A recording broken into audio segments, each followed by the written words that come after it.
Hi everyone, my name is Simon Mishevich, and in this video we're going to be talking about UK tax returns and key dates that you need to remember.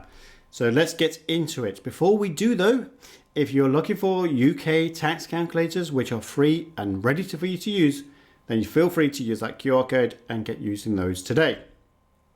Alright, so we're going to now go through these key deadlines that you need to remember. And interestingly enough, the tax year for UK tax is the 6th of April to the following 5th of April. Strange, but true. So you do need to remember that. They straddle part way through the month, and it is not a calendar-based system. It goes from the 6th of April to the following 5th of April. Then you have to file your tax return based on the period of activity between the 6th of April and 5th of April. The deadlines to file your paper-based UK self-assessment tax return is the 31st of October, but if you file it online, you get an automatic extension to the 31st of January. Okay, but it's important that you do it electronically.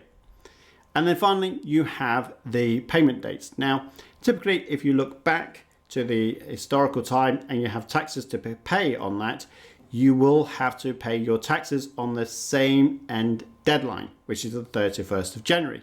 But in addition to this, you may also have to pay tax for the following year if you have to pay more than £1,000. Now, the interesting thing about that is that you have to pay, let's say, if it is £2,000 worth of tax that you need to pay on your payment on account, you have to pay £1,000 on the 31st of January, and you have to pay an additional £1,000 on the 31st of July, which basically means you've paid all your taxes even before the ultimate deadline of the 31st of January. And that's just the advance tax that the HMRC want you to do.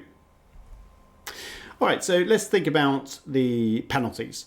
And there are two types of penalties, so bear with me on this. There's the late filing, so that's the actual submission of your self-assessment tax return to HMRC. And then I'll talk about late payments a little later on. So the 31st of January, you've missed the deadline. What happens? Well, straight away you get an automatic £100 penalty, which you have to pay. If you have still not filed your tax return within 90 days, then you have this issue of an additional £10 per day for every day that you miss your tax return submission. So if you miss it by 5 days, you get it for £50. If you miss it by another 20 days, it's a £200 fine. So you have to really bear in mind what penalties you're incurring because you've simply not filed your tax return. If you are filing way after that date, 6 months, what have you been doing?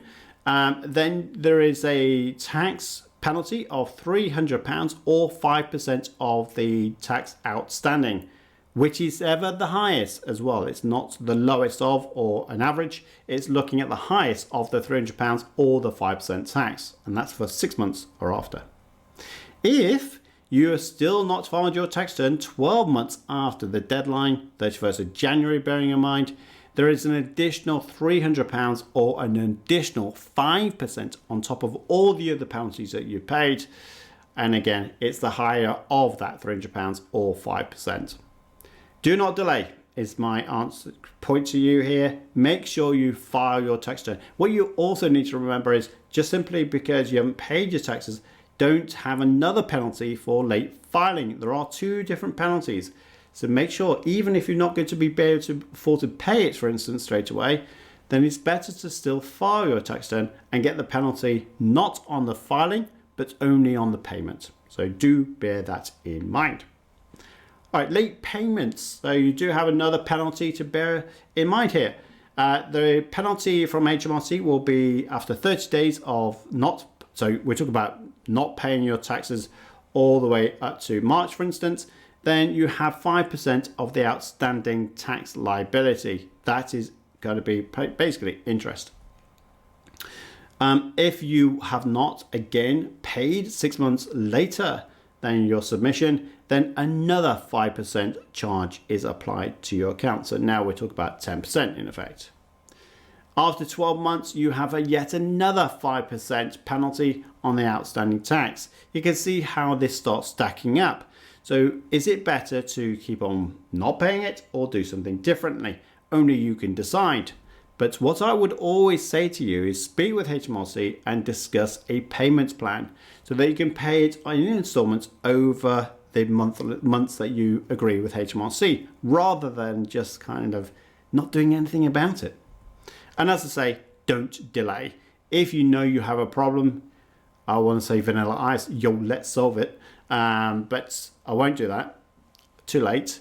But don't delay. If you are going to have this problem of not being able to pay it, do speak to HMRC, find out what alternatives you have in place, what arrangements of payments you can make with them and agree, rather than have all these penalties laboured at you because you're not even discussing it with them.